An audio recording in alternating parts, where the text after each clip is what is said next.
ये हैं, हम अपनी व्यवस्था के माध्यम से चलते हैं। पहला चीज क्या है, मैं आप लोगों को याद दिलाना चाहता हूं कि आखिर हमारी व्यवस्था से हम कैसे चल रहे हैं। एक बात यह है कि हम अपने जन्म से लेकर के मरण तक का जो संस्कार करते हैं, जो रीति विधि करते हैं, वो हम अपनी व्यवस्था से करते हैं। हमको शादी ब्याह कैसे करना है, जन्म संस्कार करना है कैसे, शादी ब्याह में हमको कौन सा नेक करना है, वो कौन सा कानून में लिखा हुआ है? कोई भारतीय संविधान में लिखा हुआ है क्या? है लिखा हुआ? हम जब मृत्यु हो जाती है, हमारी मृत्यु संस्कार करते हैं हम, वहाँ पर जो भी नेक रीति विधि करते हैं तो हमारी व्यवस्था का कानून है, ना कि वो भारत सरकार का कानून है कि नहीं? तो हम लोग पालन करते हैं कि नहीं अपनी व्यवस्था का कानून को? अभी बताइए, करते हैं कि नहीं? हम लोग अभी भी अपनी व्यवस्था का कानून के हिसाब से चलते हैं। भले हम लोग असमंजस में पड़ गए हैं कि हम लोग जो है दुनिया का कानून से चल रहे हैं, नहीं, हम अपनी जीवन रेखा अपनी कानून से चला रहे हैं। हम अपने गांव का कानून खुद बनाते हैं।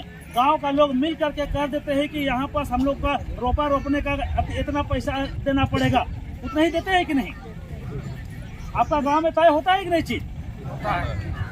तो हम अपना कानून से भी चल रहे हैं। मैं आप लोगों को बताना चाहता हूं, बस हम लोग भूल भुलैये में चले गए हैं। भारत सरकार जो है या फिर हमारा संविधान जो है, इसका भूल भुलैये में हम लोग घूम रहे हैं कि हम लोग को लगता है कि हम लोग उस कानून से चल रहे हैं। हम लोग ना उस कानून में हैं, ना इस कानून में हैं, अभी बीच मझधार में आ गए हैं। इसीलिए मैं आप लोगों को आह्वान करना चाहूँगा कि हम लोगों को भारतीय संविधान में भी हम लोगों को रूढ़ी प्रथा, जो हमारा जो प्रथा है, हमारा जो व्यवस्था है, उसको कानूनी मान्यता प्राप्त है। इसलिए मैं कहना चाहूंगा कि 5वीं अनुसूची की जो बातें हैं या 13(3) का की जो बातें हैं या फिर और भी अन्य अधिकार की बातें हैं, वो तब लागू होगा जब आप अपनी व्यवस्था को पहचान पाएंगे, जब आप अपने पढ़ा को पहचान पाएंगे, जब आप अपने सिस्टम कस्टम नियम से चलेंगे। तो मैं आप लोगों को कहना चाहूंगा कि दोनों नाव में पैर मत रखिए, एक नाव में पैर रखा जाए, क्योंकि हम अपनी व्यवस्था को कायम आधा अधूरा रखे हैं, इसको पूरा रखने की जरूरत है। हमको फिर से पढ़ा व्यवस्था को स्थापित करने की जरूरत है। तो क्या आप लोग तैयार है पढ़ा व्यवस्था हमारा फिर से स्थापित हो? अगर पढ़ा व्यवस्था फिर से स्थापित करना चाहेंगे तो उसका जो नियम कानून है, पढ़ा का जो नियम कानून है, उसको समझना पड़ेगा। पढ़ा हमारा सिर्फ शासन व्यवस्था नहीं है, पढ़ा हमारा संपूर्ण व्यवस्था है, हमारा संस्कार है। पढ़ा तय करती है हमारा नियम को, पढ़ा तय करती है हमारे संस्कार को, पढ़ा तय करती है हमारा नेकचार को, पढ़ा तय करती है हमारा रहन सहन को। सारा चीज को तय करने के लिए हमारा व्यवस्था पढ़ा है। इसको एक एक को पकड़ना पड़ेगा और एक एक सिस्टम को लेकर के चलना पड़ेगा। अभी यहाँ पर हम लोग अभी जैसे हम लोग को पवन भाई बोले कि पढ़ा के विषय में विस्तार से बताया जाए, उतना विस्तार से अभी नहीं किया जा सकता, क्योंकि एक एक भाग को चर्चा करना है। लेकिन कम से कम पढ़ा का एक प्रारूप को मैं बताना चाहता हूँ।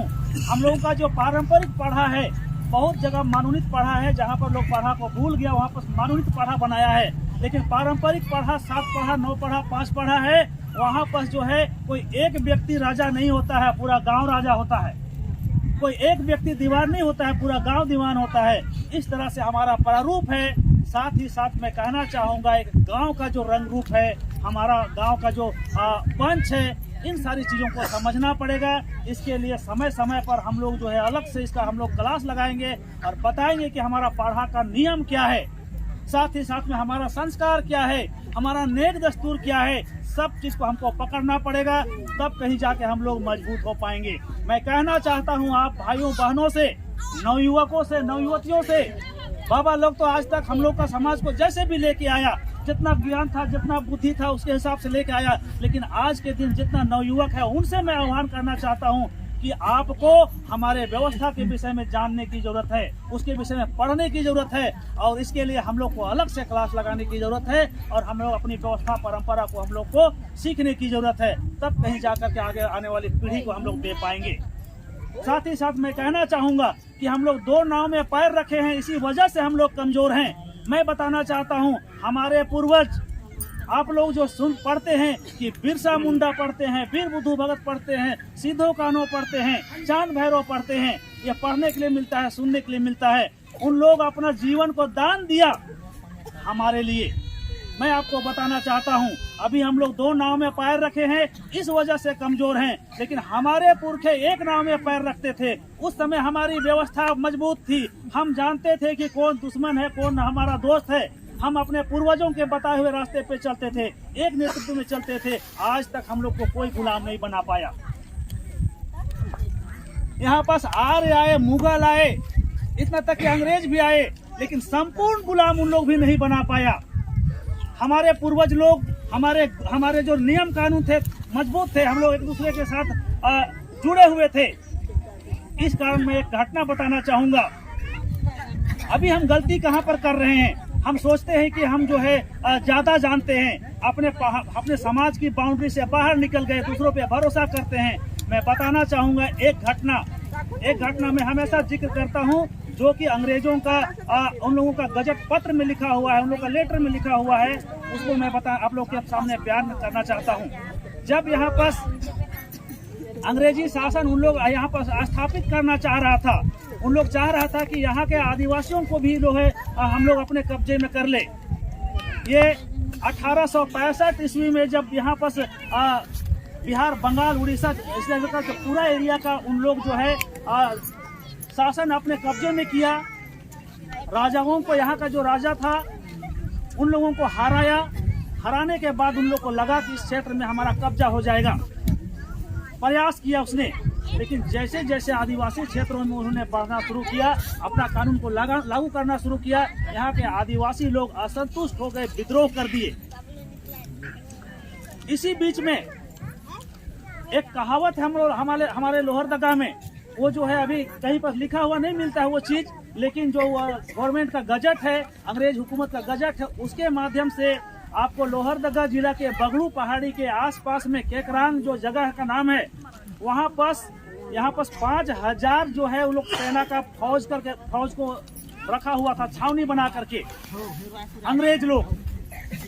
वहाँ पास लोकल पढ़ा में किसी तरह से कोई विवाद हो गया, उन लोग का विवाद हुआ तो उन लोग के पास, सबके पास बंदूकें थी, सेनाओं के पास। उन लोग तो बड़ा अपने आप को सीनियर समझ रहा था। लेकिन जब जो है विवाद हुआ अगल बगल गांव में कहीं से, इन लोग जा करके 1-2-4 आदमी को मार दिया। वहाँ का लोग बिगड़ गया। उस समय हम लोग के जैसा आज कपड़ा पहने ऐसा कपड़ा नहीं था। उसमें जो पुस्तक में उसमें जो लिखा हुआ है कि ये नंगे पुंगे काले लोग लंगोट पहन करके, जिसके पास तन में कपड़ा भी नहीं है, ऐसे लोगों के साथ जो है वहाँ पर भिड़ंत होता है। कुछ लोगों के साथ, कुछ टोले के साथ। लेकिन जैसे ही वहाँ पर भिड़ंत हुआ, उन लोग आपस में बैठा, वहाँ के आदिवासी लोग, और उन लोग जो है पढ़ा में इसका बैठकी किया, आह्वान किया। उसके बाद सभी तरफ से पूरा पहाड़ में पूरा घेर दिया सारा आदिवासी लोग उस सेनाओं को, और उन लोग का राशन पानी टोटल बंद कर दिया, और जो उसको तीर छुप करके तीर मारना शुरू किया। इससे क्या है कि अंग्रेज लोग जो है घबरा गया। उन लोग को पता चला कि 5000 का फौज तो हम लोग हैं, लेकिन एक छावनी में बंद हैं, खाना पीना राशन पानी कुछ नहीं मिलेगा, और इधर से जहां बाहर निकले तीरे खाना पड़ेगा। निश्चित बात है कि उन लोगों को डर लगने लगा, क्योंकि हजार लोग जो है घेरा बना दिया उस पहाड़ी को। इसके बाद उन लोग वहां से निकला, सोचा कि अब यहाँ से हम लोग को भागना चाहिए। उन लोग अपना घोड़ा और पूरा लश्कर के साथ सारा सेना को लेकर के लोहरदगा से रांची आने लगा, क्योंकि रामगढ़ क्षेत्र में उसका ये आपको यहाँ पर ये छावनी था, बड़ा छावनी था। इधर आने लगा उन लोग। आते आते उन लोग जो है थोड़ा दूर जाता है, और किधर से तीर आता है और मारता है। थोड़ा सा भी तीर छुआ तो वो जो है उसका यानी कि मृत्यु निश्चित हो गया। यानी कि जहर पिलाया हुआ तीर से हमारे पूर्वजों ने उसको मारना शुरू किया। लोग दिखता भी नहीं है। वहां से जो है 5000 का सेना आते आते जो है 13-14 लोग जो है यहाँ पर रांची पहुंचा, यानी कि रामगढ़ क्षेत्र में। और उन लोग इस बात को लिखा है, अपना ये में लिखा है कि आखिर इन लोग के पास कौन सा ताकत था जो पूरे रास्ते में लोग हमको मारा। ठीक है, हमने लड़ाई किया लोहरदगा का केकरंग में, लेकिन रास्ते में आते आते सभी जगह सभी गांव को कैसे पता चल गया, जो हम लोग को सब जगह इन लोगों ने मारा और खत्म कर दिया। हमारा गोला बारूद धरा का धरा रह गया। हम किसको मारेंगे, कोई दिखाई देगा तब ना मारेंगे। इन लोग छापामार युद्ध करता था हमारे पूर्वज लोग, एकदम पेड़ पौधे में छुप करके, पहाड़ पौधों में छुप करके उनसे लड़ता था, और आते आते समाप्त हो गया। तो ऐसी उन लोगों के पास क्या ताकत थी जो सब कोई जान पाया। उस समय तो मोबाइल भी नहीं था। अभी तो मोबाइल है, यहाँ पर आप लोगों ने पत्थर गाड़ा, पता चल गया दिल्ली में भी तुरंत, आप पूरा भी नहीं किए हैं, दिल्ली में पता चल गया, वहाँ पर लोहरदगा में पता चल गया, सब जगह पता चल गया कि वहाँ पर जो है पत्थर गाड़ रहा है वहाँ पर, है कि नहीं। लेकिन उस समय तो मोबाइल नहीं ना था, कैसे पता चला, कैसे वहाँ पर से आते आते लोगों को मार के खत्म कर दिया। इसके पीछे हमारी पाढ़ा की ताकत थी, उस समय पाढ़ा संगठित था। बस यहाँ पर कोई लड़ाई हुआ इस गांव में तो क्या है, उस समय नगाड़ा बजाना रहता था, और नगाड़ा का भी बजाने का तरीका रहता था, पाढ़ा का अपना तरीका है। खतरा का घंटी बजा दिया, सबको पता चल गया कि भाई यहाँ पर खतरा हो गया। उस समय जो है वो आवाज जो होता था कि वो नगाड़ा का कैसा आवाज है, अगला गांव का आदमी समझ जाता था। ऐसा इधर होता है कि नहीं, होता है ना। इसी से हम लोग तरफ अभी भी है, अगर कोई खतरे की घंटी है, नगाड़ा को बजाइए, अगला गांव जान जाएगा कि वहाँ पर कुछ खतरा चल रहा है। अगर आग जल गया, कोई आग लग गई तो वैसा खतरा, वैसा घंटी बजाइए तो पूरा गांव जान जाएगा कि वहाँ पर आग लगा है। तो ये हमारा जो है पाढ़ा का व्यवस्था था, पाढ़ा का सिस्टम था, जिस वजह से पूरे क्षेत्र के लोगों को पता चला, इधर से जा रहा है नगाड़ा बजते गया, नगाड़ा बजते गया, अंग्रेजों को पता ही नहीं चला कि क्या नगाड़ा बज रहा है, और लोग अलर्ट होते गया, पूरा रास्ता में उन लोगों को मार करके गिराते गया। तो मैं कहना चाहूँगा कि अंग्रेजों को भी झुकना पड़ा हमारे आदिवासियों के बीच, इसलिए हम लोगों के लिए कई तरह का कानून बनाया। हम लोग आदमी लोग वहाँ पर लड़ रहा था कि हमारा जंगल जमीन में घुस रहा है, इन लोग को पता चल गया कि इन लोग से लड़ना आसान बात नहीं है, इसीलिए इन लोगों के लिए कानून बना दो। भूइहारी सर्वे कराया और कानून बना दिया कि इन लोगों का भूइहारी जमीन को छूना नहीं है भैया, इन लोग अपने से जो है कोड़ खाद के बनाया है। उसी समय से टैक्स फ्री कर दिया, और उनको उस समय कागज पहला सर्वे करा करके रखलदास पैमाइश किया। उस समय 1869 से लेकर के 72 तक में ये सर्वे फाइनल हुआ, और कह दिया कि ये आदिवासियों के लिए है, संथाल एरिया में संथाली का, और यहाँ पर हम लोग का उराव इलाका में भूइहार सर्वे होता है, और हम लोगों को कह दिया कि नहीं, इसके कोई टैक्स नहीं लेंगे, अभी उराव लोग से लड़ना नहीं है, लोग से गुंडा लोग से लड़ना नहीं है, लोग से फ्री कर दो इन लोग को, बाकी जो जमीन है उसमें हम लोग टैक्स लेंगे। इस तरह से हमारे पूर्वज लोग उस समय भी लड़े और जीते। तो मैं कहना चाहूंगा आज के दिन हमारा ताकत आखिर गया कहाँ। हम लोग सुनते हैं कि वीर बुद्धू भगत सेना का वीर बुद्धू भगत जो हमारा योद्धा था, उनका तलवार इतना वजन था कि उठा नहीं पाता था लोग। अभी हमारे पास ताकत कहाँ है। मैं कहना चाहूंगा हमारे पूर्वजों का जो भाषा था, जो मंत्र दंता था, जो मंत्र था, जो गावा देवती था, हमारा दरहा देशवाली, हमारा चंडी कुंडी सब कहाँ है, खोजना पड़ेगा कि नहीं। उन सारी ताकतों को हम लोग खोजेंगे, हम अपनी पाढ़ा व्यवस्था को ठीक करेंगे। निश्चित बात मैं कहना चाहता हूं कि हम आदिवासियों का ताकत फिर से कायम होगा। और साथ ही साथ मैं कहना चाहता हूं, भारतीय संविधान कहती है कि रूढ़ी प्रथा को विधि का बल प्राप्त है। केवल आप एकजुट हो जाए, अपना पढ़ा को संगठित करे, अपना ग्राम सभा को संगठित करे। निश्चित बात है कि हमारा समाज बेहतर होगा। हम जो है दुनिया में कभी हारने वाले में से नहीं है, और कभी जो है पीठ दिखाने वाले में से नहीं है, किसी से झुकने वाले भी नहीं है। हमारे लोगों ने सर कटाना पसंद किया, हमारे लोगों ने मरना पसंद किया, लेकिन जो है हारना पसंद नहीं किया। आज हम भी नहीं हार रहे हैं। मैं कहना चाहता हूं, हम आदिवासियों के पास अभी भी हम लोग लड़ने की ताकत रखते हैं। अभी भी हम जो है किसी भी मुद्दे पर कोई भी कुछ होता है तो हम लोग जो है विरोध प्रदर्शन करते हैं। हम लोग भी, हमारा दिल में अभी भी दर्द लगता है कि हमारा स्वाभिमान पे कोई ठोस पहुंचाए तो हम अभी भी लड़ने के लिए तैयार हो उठते हैं। तो मैं कहना चाहूंगा, बस इसको एकजुट करने की जरूरत है। टुकड़े टुकड़े में कई संगठन बना करके संगठन करके टूट करके हमको जो है समाप्त कर दिया गया है। सबसे पहले सभी संगठनों को एक जगह पढ़ा के बैनर तले बैठाना पड़ेगा। अगर आप संगठन चलाते हैं आदिवासी समाज में तो चलाइए, लेकिन आप पढ़ा के बैनर तले बैठिए, पढ़ा के साथ बैठिए। पढ़ा हमारा व्यवस्था है, पढ़ा हमारा सबसे बड़ा सुप्रीम पावर है, इसका बात को मानना पड़ेगा। राजा दीवान का बात को मानना पड़ेगा। ऐसा नियम हम लोग को बनाना चाहिए, ताकि कई टुकड़ा में बांट करके वो संगठन उधर खींचे, वो संगठन उधर खींचे, हम लोग आपस में लड़ते रहेंगे, एकत्रित नहीं हो पाएंगे। इसीलिए मैं कहना चाहूंगा, हम लोग लोहरदगा से इतना दूर इसीलिए आए हैं कि सभी संगठन को एकजुट करना है, सब पढ़ा को खोजना है, और सबको एक नेटवर्क में रह करके काम करना है। कभी हम लोग जो है देखिए वीर बुद्धू भगत सेना बनाए हैं, जो कि पढ़ा सेना है हमारा। हम लोगों का काम है, हम सेना मतलब हथियार से लड़ना नहीं, कलम से लड़ना है। एक से एक पढ़े लिखे लोग हम लोग हैं साथ में। हम लोग जो है किसी को कोई भी दिक्कत हो, तात्कालिक समस्या, जैसे होता क्या है कि हमारे समाज में किसी भी भाई बहन को कहीं रोड चलते एक्सीडेंट हो गया, कहीं छेड़छाड़ हो गया, कहीं पर जाते वक्त जो है कहीं पर कोई आदमी दबा रहा है, कोई जमीन को ढाक रहा है, कोई उसको जो है गलत तरीके से उसका इस्तेमाल कर रहा है, ऐसा परिस्थिति में साथ देने वाला कोई नहीं है। इसीलिए हम लोगों ने इस सेना को बनाया जो पाढ़ा के साथ मिलकर के काम कर रही है। कहीं पर भी आप यहाँ से लोहरदगा गए हैं, लोहरदगा इलाका में कहीं पर कोई दिक्कत है, सिर्फ कुछ नहीं है, पाढ़ा सेना का कार्यालय में फोन कीजिए, आपको सभी जगह हेल्प के लिए मिलेगा।